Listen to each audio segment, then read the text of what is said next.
Afghanistan. The name evokes images of a land scarred by war, a land of rugged beauty and enduring people. For millennia, this nation has stood at the crossroads of empires.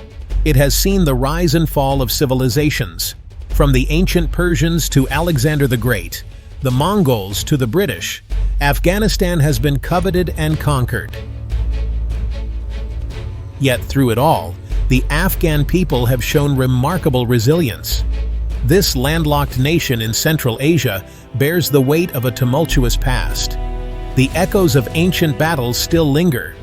The legacy of foreign interventions still shapes its destiny. Afghanistan's story is one of conflict and resilience, of empires lost and cultures preserved. Today, Afghanistan stands at a crossroads once more. The withdrawal of U.S. forces in 2021 marked the end of a long and costly war. The Taliban, once driven from power, have been brought back, leaving the future uncertain. But one thing is clear: Afghanistan's story is far from over. This is the story of Afghanistan's tumultuous journey through history.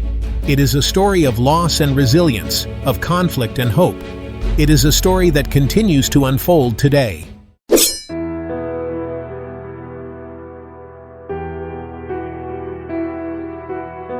The ancient and medieval history. Afghanistan's history stretches back to the dawn of human civilization. It is a land where ancient and medieval worlds converge, creating a rich tapestry of cultural and historical intersections. The story begins in the pre-Islamic period. This region, known today as Afghanistan, has been inhabited since the Paleolithic era. Early cultures such as the Indus Valley Civilization, which flourished from around 3300 to 1300 BCE, left their mark on this land. The Achaemenid Empire, which spanned from 550 to 330 BCE, saw Afghanistan as part of its vast domain. Known then as Ariana, it was a region of strategic importance. The influence of the Persian Empire is still evident in the cultural and historical remnants found here. In 330 BCE, Alexander the Great swept through the region, founding the city of Alexandria Arachosia, which we know today as Kandahar. His conquest brought a wave of Hellenistic culture that blended with the local traditions.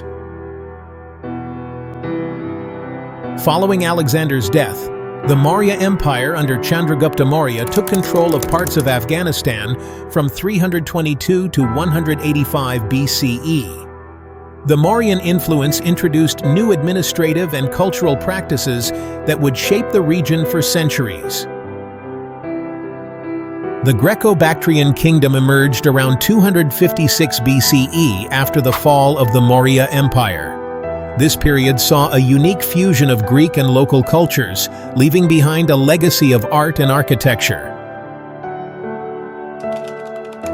The Kushan Empire, which flourished between the 1st and 3rd century CE, controlled a vast region that included much of modern-day Afghanistan, as well as parts of Pakistan, northern India, and Central Asia. The empire's influence in Afghanistan was significant, particularly in regions like Bactria, northern Afghanistan, where they established major cities and promoted cultural and economic exchange along the Silk Road. The Sasanian Empire, 224 to 651 CE, ruled parts of Afghanistan, notably Balkh, influencing the region through trade and cultural exchange along the Silk Road.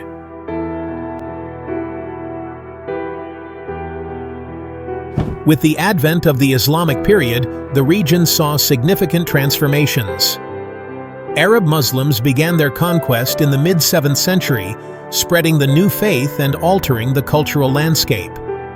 The invasion was marked by battles and skirmishes, resulting in casualties and destruction of infrastructure.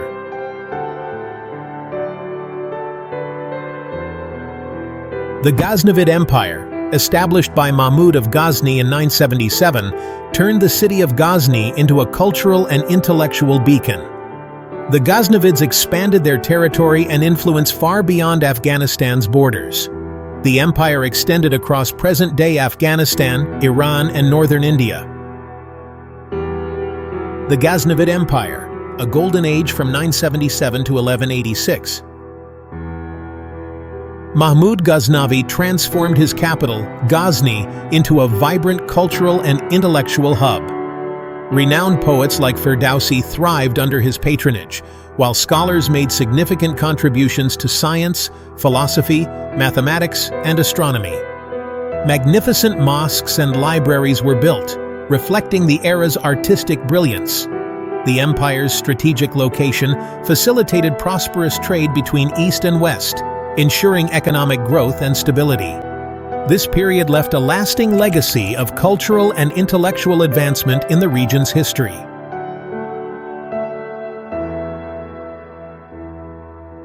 The Ghurid Empire followed from 879 to 1215, extending their reach into northern India and contributing to the region's rich historical tapestry.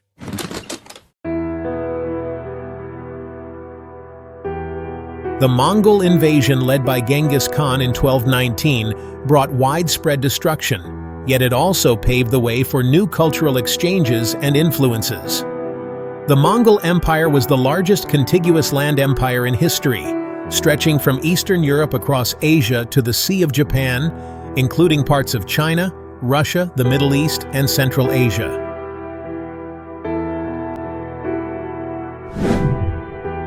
Finally, the Timurid Empire, established in 1370 by Timur, Tamerlane, saw the city of Herat rise as a prominent cultural hub.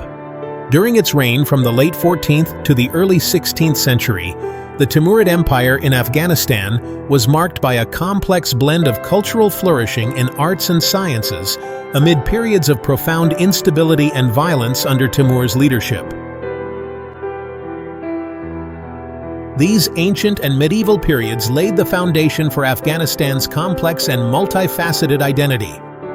They are chapters in a story of resilience and transformation, a story that continues to evolve.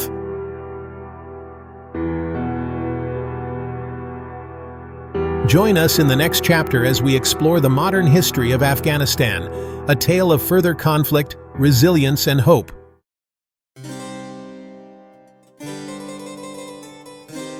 The early modern period.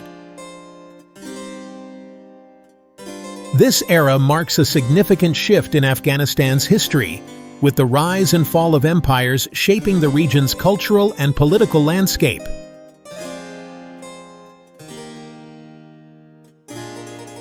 The Mughal Empire, ruling from 1526 to 1857, extended its influence into parts of Afghanistan.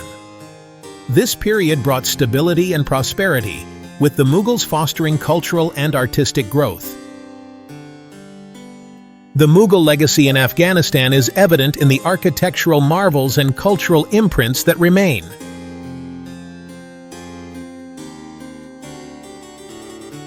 Concurrently, the Safavid Empire, reigning from 1501 to 1736, controlled parts of western Afghanistan. The Safavids introduced Shia Islam, adding to the region's complex religious tapestry. This period saw the blending of Persian cultural elements with local traditions, enriching Afghanistan's heritage.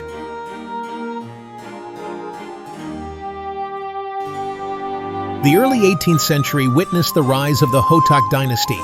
In 1709, Mirwais Hotak led a successful rebellion against Safavid rule, establishing an independent kingdom. Mirwais Hotak's leadership marked a period of Afghan resilience and independence, setting the stage for future nationalistic movements.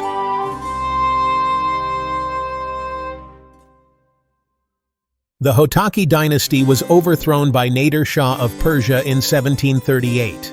After Nader Shah's assassination in 1747, one of his Afghan generals, Ahmad Shah Durrani, capitalized on the power vacuum.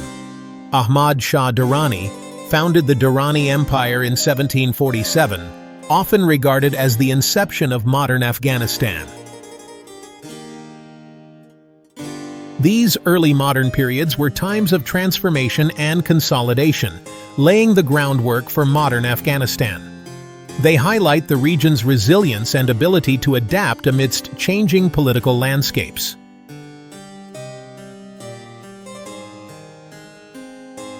In our next chapter, we will delve into the modern history of Afghanistan, exploring a tale of further conflict, resilience, and hope.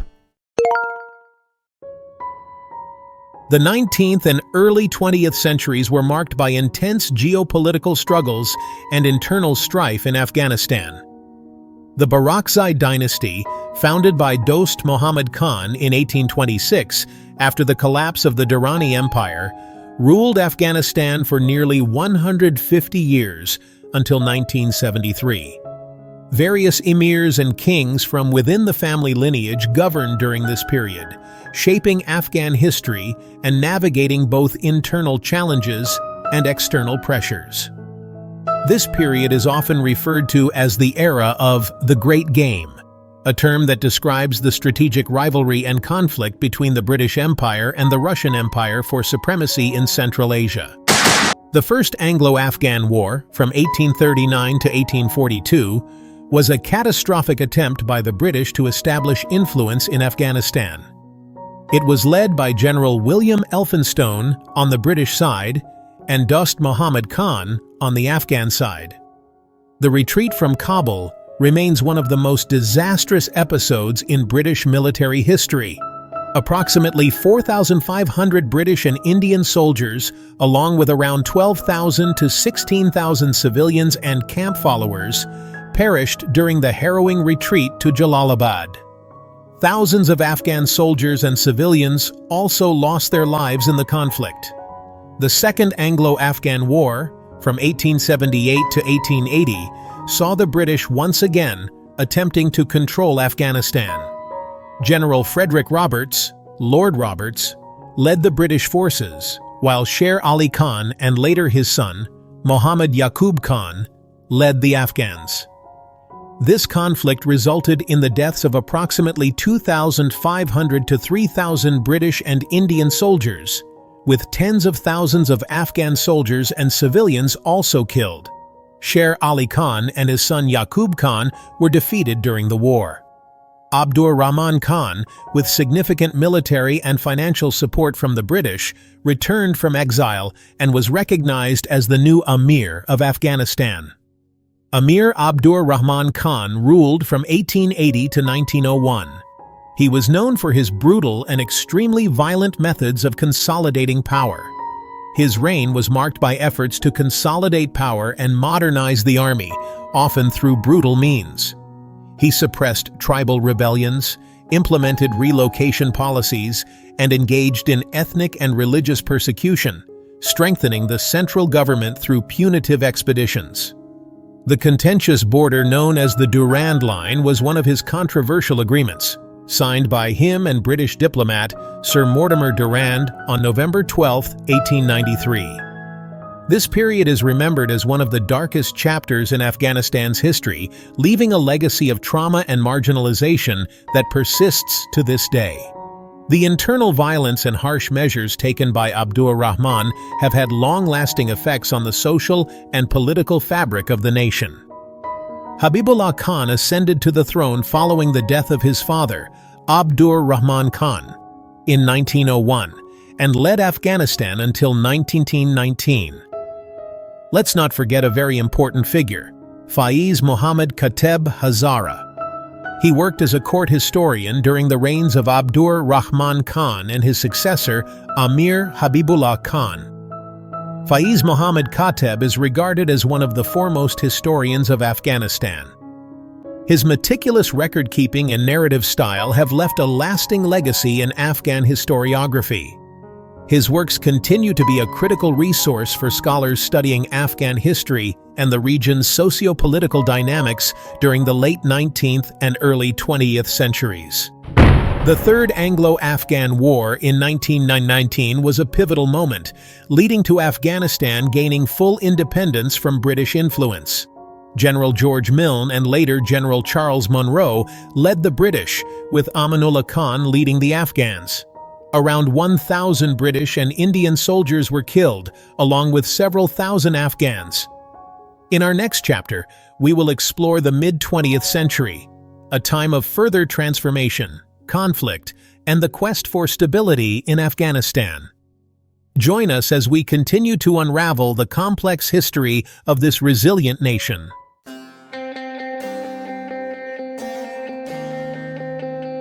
The mid-20th century in Afghanistan was a period of significant change, marked by efforts toward modernization, political shifts, and increasing tensions that would eventually lead to foreign intervention. Amanullah's rise to power began following the assassination of his father, Habibullah Khan. King Amanullah Khan, who ruled from 1919 to 1929, was a pivotal figure during this era. He sought to modernize Afghanistan, implementing progressive reforms aimed at education, women's rights, and infrastructure development. However, his ambitious agenda faced fierce resistance from traditionalist factions, ultimately leading to his abdication and exile. After Amanullah Khan abdicated in 1929, his brother Inayatullah Khan briefly took over the throne. However, his rule lasted only a few days. Following this, Habibullah Kalakani, also known as Bacha-e-Sakao, seized power and ruled for about 9 months. In October 1929, Mohammad Nadir Shah, a cousin of Amanullah Khan, led a successful rebellion against Kalakani and became the new ruler of Afghanistan. Nadir Shah ruled until his assassination in 1933. After his death, his son Mohammad Zahir Shah succeeded him and ruled Afghanistan until 1973. His reign, which lasted until 1973, was marked by relative stability and continued attempts at modernization.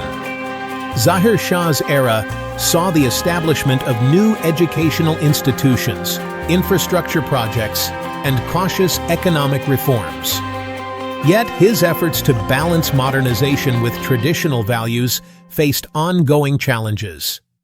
In 1973, a dramatic shift occurred when Daoud Khan, a member of the royal family, overthrew the monarchy and declared Afghanistan a republic.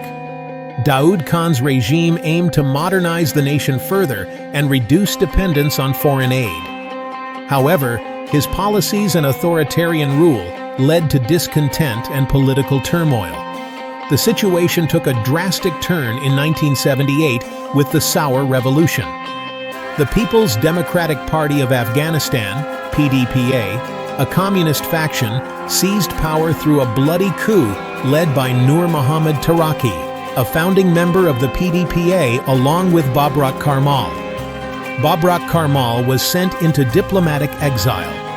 The new regime introduced radical reforms, including land redistribution and secularization, which sparked widespread unrest and resistance from various societal groups. Due to internal conflicts within the PDPA, Nur Muhammad Taraki was overthrown and killed by Hafizullah Amin on October 8, 1979. Amin, also a member of the Khalq faction, seized power in a coup on September 14, 1979.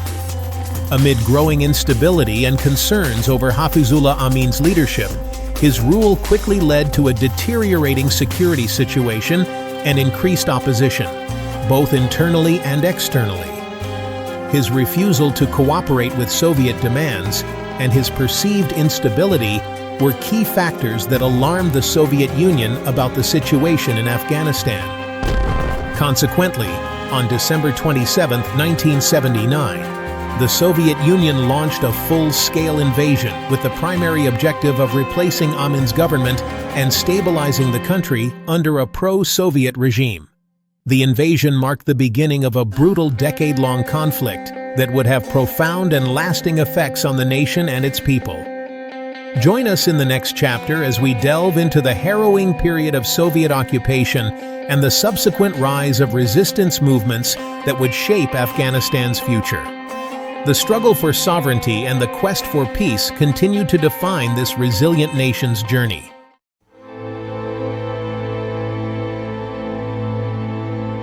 The Soviet invasion of Afghanistan in 1979 marked a significant turning point, plunging the nation into a decade-long conflict filled with immense suffering and geopolitical tension. Following the Soviet invasion in December 1979, Babrak Karmal was installed as president by the Soviets, leading the Democratic Republic of Afghanistan from 1979 to 1986. Karmal aimed to moderate earlier radical reforms, seeking broader popular support and implementing limited economic changes. Despite his efforts, his regime faced persistent insurgency and resistance. Under continued instability and Soviet pressure, Karmal resigned in 1986, making way for Mohammad Najibullah. The Soviet Union's intervention aimed to support the struggling communist government in Kabul, sparking fierce resistance from various Afghan factions.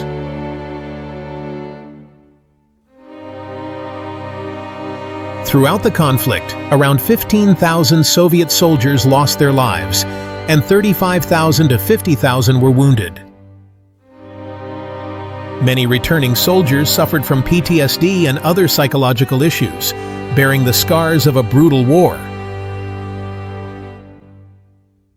The human cost for Afghanistan was staggering, with civilian deaths estimated between 500,000 to 2 million.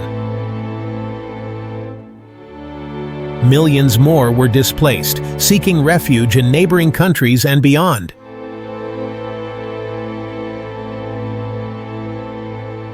Economically, the war devastated Afghanistan's infrastructure, leaving a legacy of hardship for decades. The Soviet Union spent approximately $8 billion annually, totaling $40 billion to $50 billion over the war.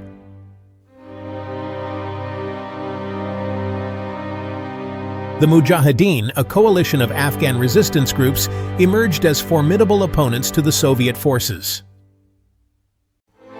Supported by the United States, Pakistan, and Saudi Arabia, the Mujahideen waged a relentless guerrilla campaign.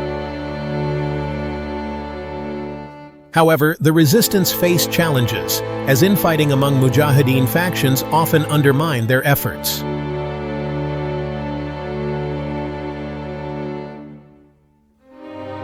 The Soviet withdrawal in 1989 ended direct foreign intervention but left Afghanistan in turmoil. Fall of Najibullah. Najibullah's government fell in April 1992 after the withdrawal of Soviet support and the collapse of the communist regime. The power vacuum led to a brutal civil war as factions vied for control, plunging the nation into chaos.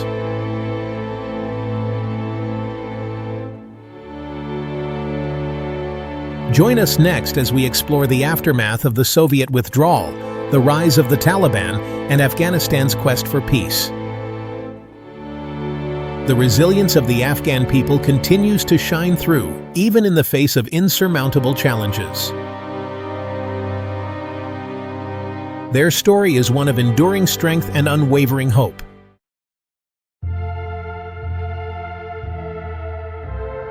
Following the Soviet withdrawal in 1989, Afghanistan descended into chaos, sparking a brutal civil war. Mujahideen factions, once united against a common enemy, turned on each other for control.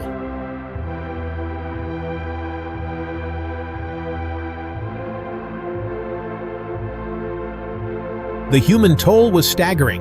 Tens of thousands of civilians perished, and Kabul, the heart of Afghanistan, was ravaged by relentless shelling and street battles.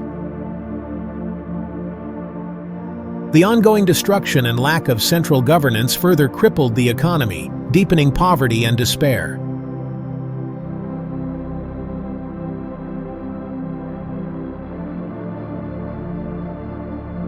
Amidst this turmoil, a new force emerged from Kandahar in 1994, the Taliban. Promising to restore order and enforce strict Islamic law, the Taliban quickly gained support among war-weary Afghans. By 1996, they had captured Kabul and established the Islamic Emirate of Afghanistan. Najibullah, who had been granted asylum in the UN compound in Kabul for several years, was eventually captured and brutally murdered by the Taliban in 1996.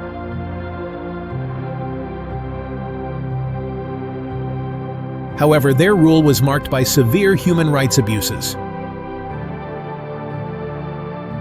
Women and girls were banned from education and employment, forced to adhere to strict dress codes, and subjected to brutal punishments for minor infractions. Ethnic minorities, particularly the Hazara community, faced systematic persecution and violence.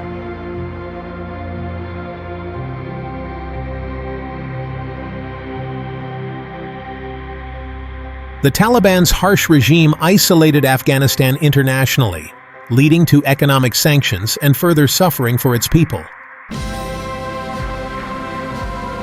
The country became a breeding ground for extremism, culminating in the tragic events of September 11, 2001, which once again drew the world's attention to Afghanistan.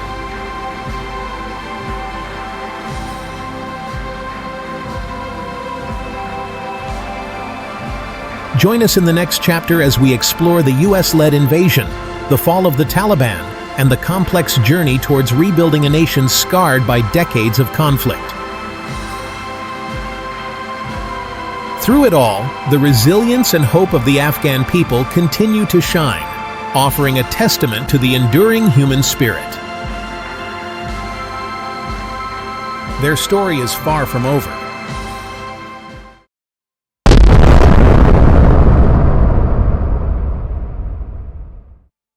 U.S. invasion and ongoing conflict.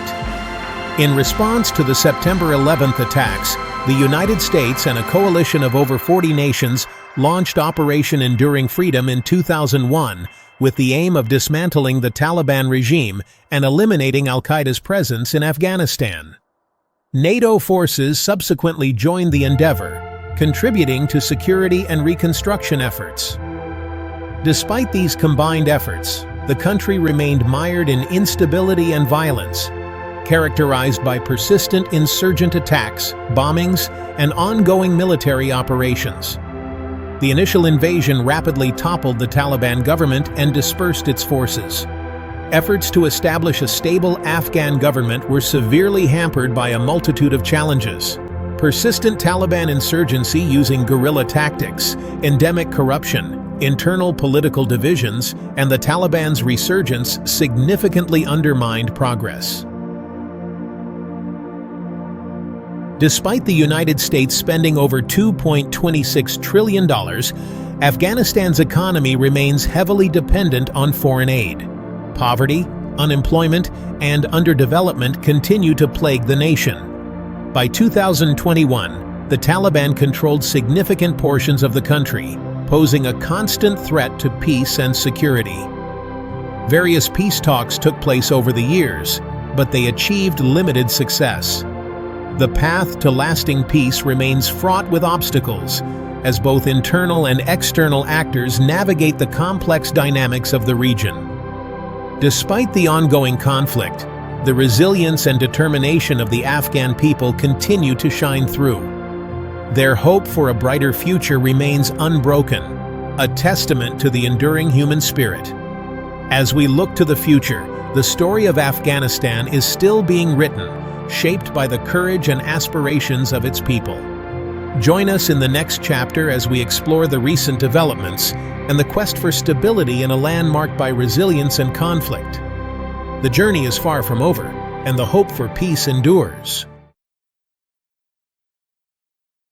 Over the course of the conflict, which began in October 2001, the U.S. spent an estimated $2.26 trillion, and the human cost was profound. Approximately 2,461 U.S. service members and 3,846 U.S. contractors lost their lives in Afghanistan. Afghan security forces suffered heavily, with estimates indicating up to 69,000 members killed. Civilian casualties, estimated between 38,000 and 47,000, underscore the devastating toll on Afghan society. Opposition forces, including around 53,000 Taliban fighters, also suffered significant losses. Following the Doha negotiations, the United States completed its withdrawal from Afghanistan in August 2021. This withdrawal precipitated the rapid collapse of the Afghan government and the Taliban's swift return to power, marking a pivotal moment in Afghanistan's turbulent recent history.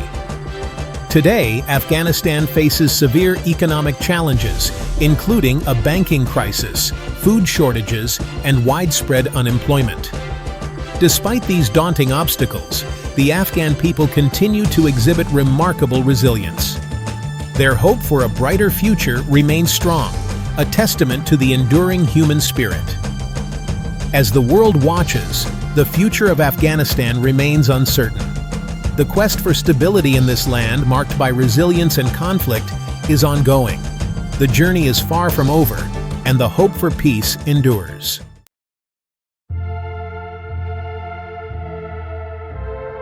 Afghanistan's history is marked by continuous conflict, invasions, and power struggles, leading to significant loss of life and economic devastation. Its strategic location has made it a focal point for various empires and modern geopolitical interests, often to the detriment of its people. Despite periods of stability, Afghanistan continues to face challenges in achieving lasting peace and development. As we conclude this journey through Afghanistan's tumultuous history, we must remember the strength and resilience of its people. Their enduring hope for a brighter future stands as a testament to their spirit. In our next video, we'll be diving deep into the factors that led to the fall of the Afghan government. We'll also be investigating allegations of financial and logistical support given by Afghan presidents to the Taliban. If you found this video informative, please like, share, and subscribe to our channel.